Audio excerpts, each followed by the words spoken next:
صوموا لرؤيته وأفطروا لرؤيته. Bismillahir Rahmanir Rahim. This is Kamaruddin speaking from ICOUK UK. I have been asked about the use of optical aid for UK moon sighting for past 1 year by some of our UK moon sighters. And there is two opinions. One group say we should only use naked eye sightings, and that is the Sunnah position. And the other group say, because of our geographical location, UK being high latitude countries, an island between two oceans, subject to a lot of cloudy weather throughout the year, we should allow the use of optical aids for moon sighting, as we have a lot of past fatwa. Now, there is a change of technology since the old fatwa were issued some 50 years ago or more. So we were advised to refer the matter back to senior scholars, explaining the modern technology used for moon sighting, such as computerized telescopes with digital cameras. So stand by while I share some slides with you. So the question is optical aids allowed for moon sighting, which means binoculars and telescopes? The answers from all fatwa allows it, and there are half a dozen fatwa you can see on the screen, as old as 1930s to as recent as 2000 or so. But the technology used were not as advanced as current ones. So that is why we want to revisit this issue. And so we need to explain how the human eye works and binoculars and telescopes, so we can get the answers in the correct context. So these are the few chapters that I would like to go through, explaining the technology, and that would help us understand the issue clearly. So first of all, let's look at how the human eye works. So this is from the anatomy of the human eye. As you can see here, the light from an object comes to the lenses, lens of the human eyeball, and it bends it and focuses on the retina. Remember this concept of light from the object to the eye was developed by early Muslims as early as 10th century, Ibn al-Haytham. If you Google for that, you will find how he developed the camera obscura that we used in modern camera these days. So on here we can see the light coming from the object onto the lens, and then it is bends and it focuses on the backside of the eyeball, which we call the retina. And then the optical nerves takes these photons to the brain, which constructs the image. So in this case, it's a good eyesight, and therefore it perfectly sees the image clearly. That's what we call normal vision. Now, if we look at a situation when a person is short-sighted, so they see the object blurry, and the reason is the eyeball is wider, and therefore the focal point where it focuses is somewhere in between and not perfectly on the retina. Therefore, they get a blurry vision. So how can we make a correction So we put this focal point back onto the retina so the vision becomes clearer. This we do by putting a lens in front of the eye to help the weak muscles of the internal lens of the human eye to put back the focal point from somewhere in the middle back onto the retina a bit far, so it works as a normal vision of a good eyesight. And so now the optical nerve takes that clear photo of the image to the brain and helps the person sees it clearly. So that's how the human eye works. Note the object, the light from the object is always passing through the lens and reaching the human eye, and therefore we consider that a true vision has taken place, or in the jargon of jurisprudence, ru'ya, seeing by the human eye takes place because the light of the object, light of the moon, has entered the eye. Now let's look at how a telescope works. So the original telescope, a refracting telescope, Galilean telescope, was simply a tube with two lenses. One is the objective in the front, which is larger, and one is the eyepiece at the other end, which is smaller. And there is mathematics to prove that the magnification takes place based on the distance of the objective to the focal point and the distance of the eyepiece to the focal point. So if you divide the focal point, the length of the tube, by the length of the eyepiece focal points, then you get the magnification. So in this case, if this tube is, say, 400 millimeter long, and the eyepiece here is 20 millimeter long, then 400 divided by 20, you get 20 times magnification. Remember, we are looking for the whole of the crescent moon shape to see the hilal, and therefore you can't have a huge magnification for looking at a small part of the moon like the crater or a very, very faint object. So it is a fair amount of magnification, but not too high. So that's how a telescope works. Okay. Still the same light of the object is entering through the lenses and reaching the eye. Okay, so in the case of optical aids, such as telescope, we're still getting moonlight reaching the eye. It is not being created by the telescope. It is still the real image. Now let's look at how binoculars work. So binoculars are made of two tubes similar to small telescopes. They take the light of the object and bring it to the eye, so you get more clearer image. But there is a little difference other than seeing the object. Like the telescope.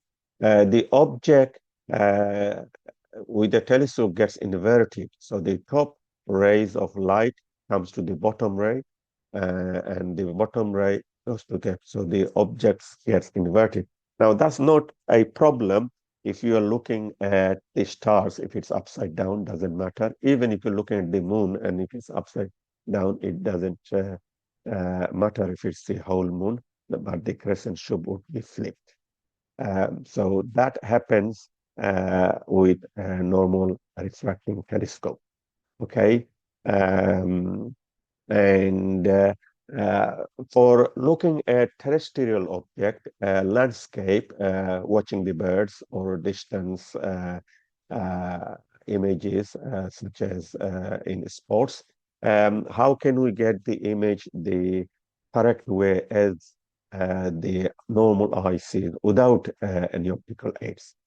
So that's where we use some lens blocks called prisms.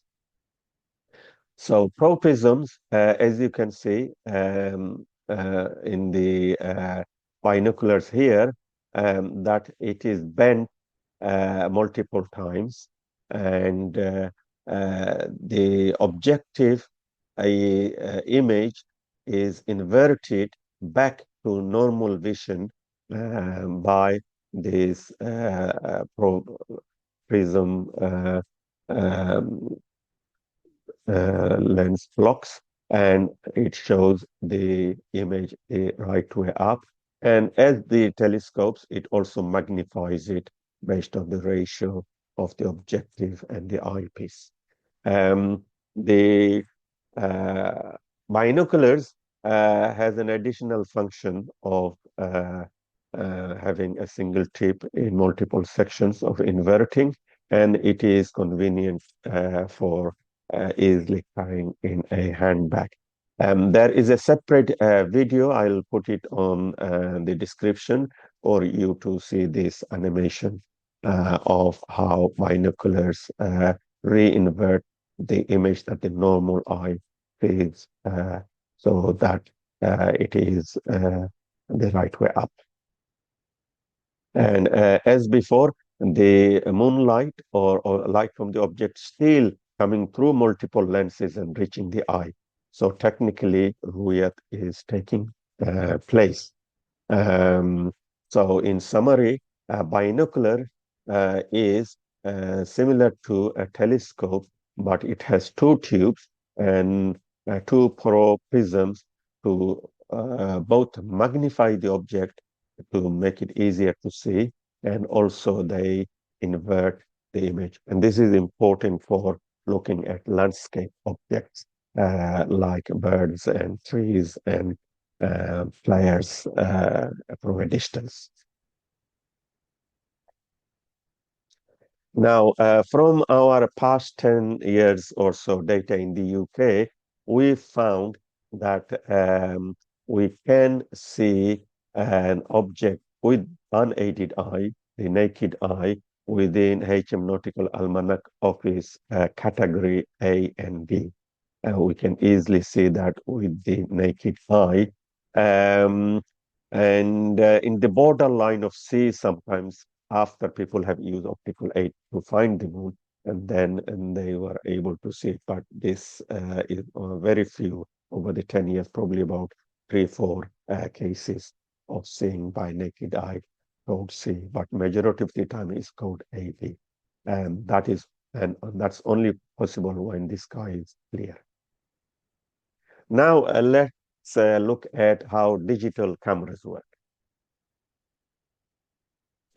Digital cameras uses lenses to focus the image of the object onto a sensor. So remember, in the previous case, it was human eye behind the lenses. In this case, there is no human eye.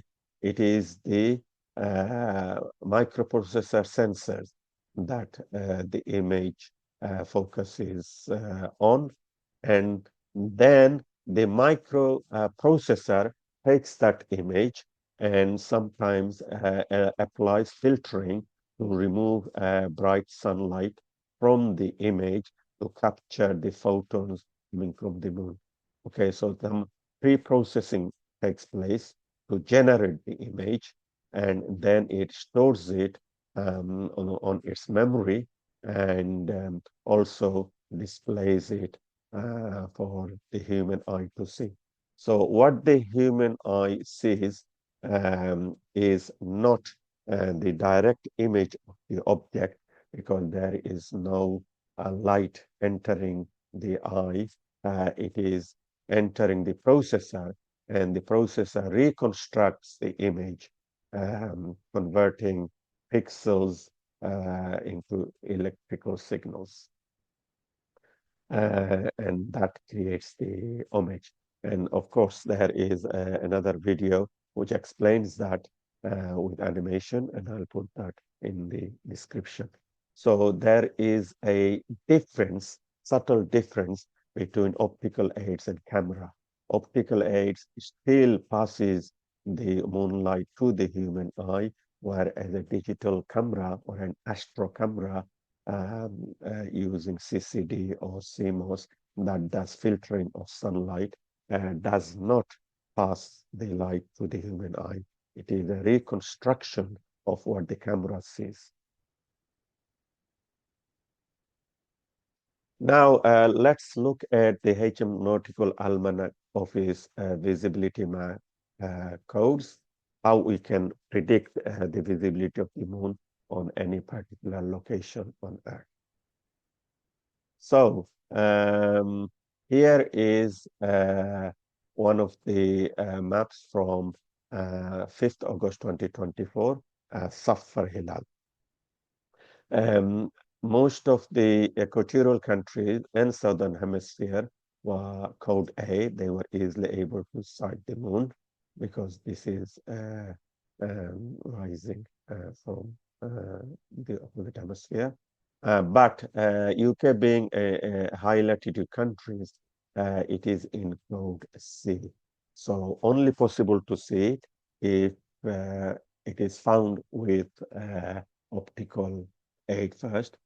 You may need to find the moon using optical aid, then see with the naked eye. And this map has been tested worldwide for its accuracy, and we have done so for naked eye visibility in the UK. So code A easily visible by the naked eye, unaided eye. Code B, if the weather is perfect, then you will see it by the naked eye. And code C, you may need optical aid like binoculars to find the moon, and then you may or may not see it by the naked eye depending on the weather condition.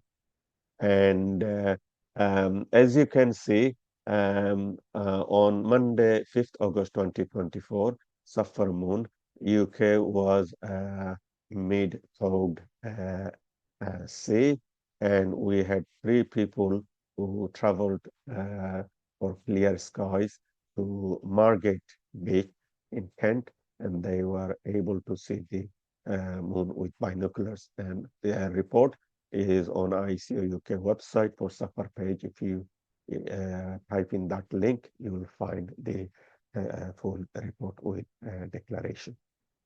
And just to say that code D will definitely need optical aid to see the moon, and code E, it's not possible with conventional telescopes. The CCD imaging capability is not into this built into this map, like some other maps, because the author Bernard Yallop was of the view that this is not in visible light range; it is in infrared range. Therefore, he did not feel the need to include CCD imaging detection of the moon on this map. And code F, it is totally invisible because there isn't enough separation of the sun and the moon. There is not enough elongation, or it is too low on the horizon. So it's not possible to see. And obviously, if the moon set before the sun, then it is impossible to see because moon is not in the sky. So in summary, from our past 10 years or so data, we found that naked eye can see the moon within code A and B, and binoculars could possibly see code C, and in one case it was also possible to see E if the weather is exceptionally clear above the moon's position. So one of the questions we had is, can we allow the use of optical aid for naked eye range only and not telescopic range? That's one of the questions. So in summary of the technology I've explained, the human eye uses lens to focus the light onto the retina, and optical aids help the light to focus on the eyepiece, and then it brings it to the retina in the normal way. Telescope and binoculars magnify the distant object. However, telescope sighting inverts the image, whereas binoculars re-invert it back to the normal way up. In the case of optical aids, the light of the object does enter the human eye through the lenses. In the case of camera, the light of the object does not enter the human eye directly. Visibility maps can help us predict the sighting on a given location. And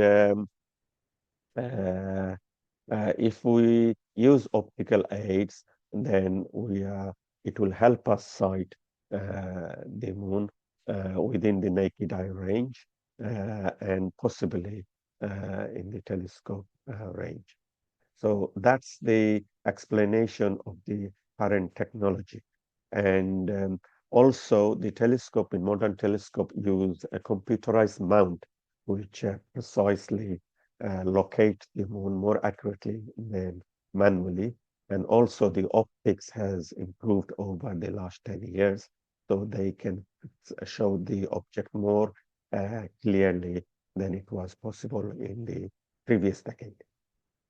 Now let's look at the fatwa that on optical aids. So what are the questions for the fatwa? So one of the appeals we made to a number of Darul Ulooms is that the old fatwa from 1930s need to be revised because the technology of telescope optical aid has changed. The old fatwas of the time, they were only helping what was visible by the naked eye.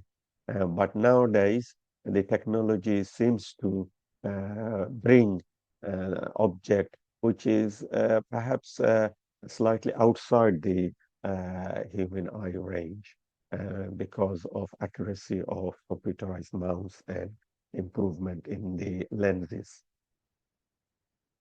And there is a Hanafi fiqh ruling that if the skies are clear, then the witness of one or two will not be accepted. It has to be large groups. Now, optical aids are not carried by large groups of people. You might have hundreds of people looking for the moon with naked eye, and maybe one or two will have a pair of binoculars or telescope. So we will not get a large group sighting with optical aids. So it means that if we're allowing optical aids unconditionally, then it is contradicting the requirement of large group sighting.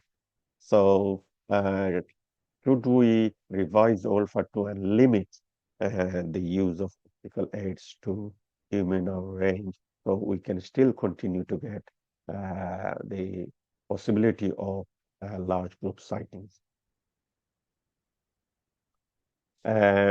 So maybe restricted to the range of naked eye, which is called an A and B, if we want to still insist on large group sighting.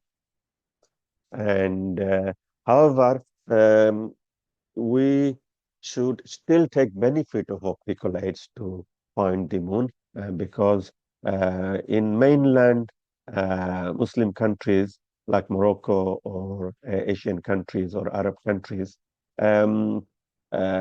cloudiness is an exception and normal clear sky is the norm.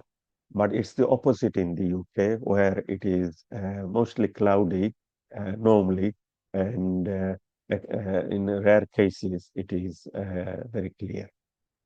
So can we still continue to use optical aid to find the moon and then possibly see with the naked eye or within the naked eye range of code A and B? So this is one of the questions.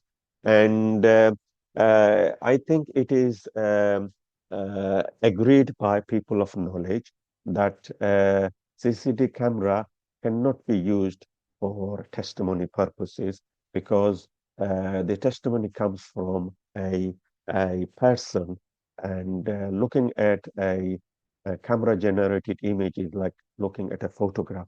So obviously that would not be accepted. But what about using that technology to search for the moon? So we know we've found the moon and continue tracking it using this technology. And then after sunset, we look at the moon with the naked eye or the optical aids. So this is the last questions. That question was sent in June 2024, and some of the scholars took it on board and researched the technology themselves. And one of the Darul Uloom, Karachi, it was sent to Mufti Taqi Usmani Sahib and his IFTA department. And a group of muftis looked into this, and they held multiple meetings, shura, and the result came about 8 months later. So the first paragraph of the response states, according to our research so far, a telescope that increases the power ability of the eye and with the help of lens gathers the light of the celestial body on the horizon and increases its size, thus facilitating its viewing, seems to be correct according to Islamic law. So here they are saying that the ruya still takes place because moonlight is entering the human eye. That is sumuli ru'yatihi. Again, first when you saw the moon, the meaning of ru'ya is seeing by the human eye, and the light of the object is still entering the human eye. So the ru'yat is taking place. So they are saying if the optical aids allows ru'yat to take place, then it is permissible. And they did not put any restrictions because it is says this is due to individual experiences based on many other external factors such as weather condition. So if the ru'yat takes place and all the other conditions are met, such as adult Muslim, reliable, and not mistake, etc., which a testimony panel would establish. If all the other conditions are met, then optical aids are allowed. But certainly not astro cameras or digital cameras. You can read that fatwa on this link here, which is on our website, and also on Ramadan 1446 page, the footer. One question I asked for clarification. So how does optical aid allow large group sightings condition to be met? And the response was that you could have multiple groups with one device being shared. So say in UK, 10 groups from 10 different cities, and each group has one pair of binoculars. It's £50, £100 maximum, a good pair of astronomy binoculars, and multiple people see through it. So you could have 10, 20 people actually saw it in clear sky, then that would meet the condition of Jamma Ghafir. Otherwise, minimum of 2 witnesses. So the response is on our website under publication fatwa section. You will find that, including the original Urdu response with the seal of the Darul Uloom and all the muftis who has approved it. And it came just before Ramadan. Now, the question arises that not everyone agrees using optical aids. They think that we should only use naked eye, like Morocco, who follows a Maliki fiqh, and that was our previous criteria. When we followed Morocco, we said naked eye range only. But now we have adopted Hanafi fiqh for UK only. So other groups may not agree to use optical aids. So can we find some common grounds to unite? So that's the question. Now, let's look at this sighting here and look at the problem. We have multiple groups in the UK. So some people are taking sighting from Southern Hemisphere, like South Africa or Aqrabul Bilad nearby Morocco.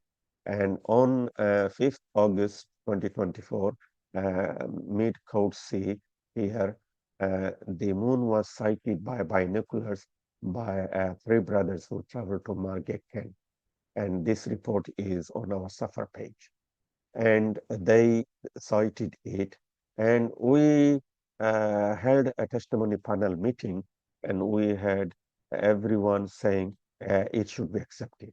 In fact, we had pressure from other groups. They have decided to accept optical aid for UK because their report from foreign countries was positive.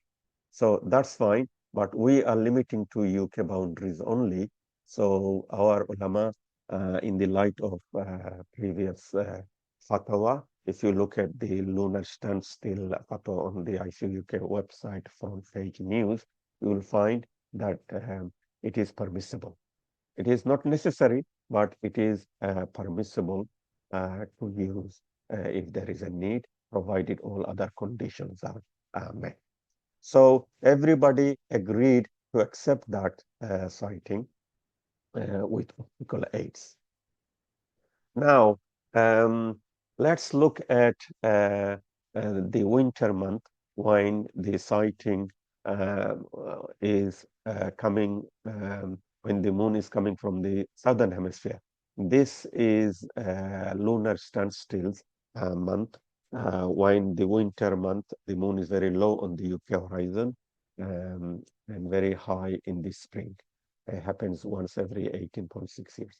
So on this date, in fact, it was 28th of the month, and 2nd November 2024, moon set before the sun. The moon is not visible at all in the UK.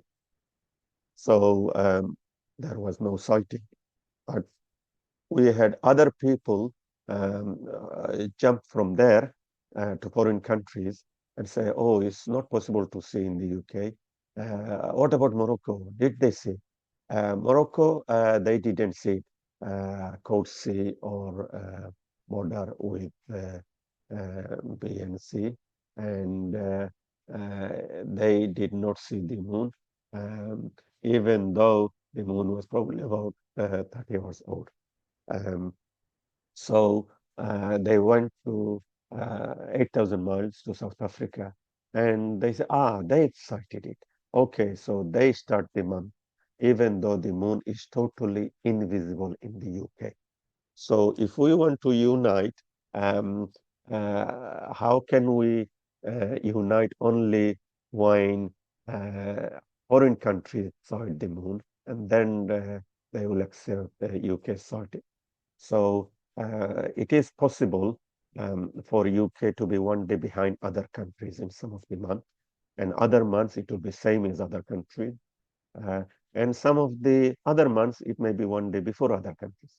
So as long as it meets the rule of 29 and 30 days, then it is a normal location for moon sighting purposes, even though adverse weather, which we can overcome by having lots of groups throughout the UK looking for the moon. In the case of Ramadan, Hilal on 28th February 2025, the moon was sighted by binoculars only. And it was not sighted in Morocco or South Africa because the moon is in the northern hemisphere, opposite side of the lunar standstill, and very high.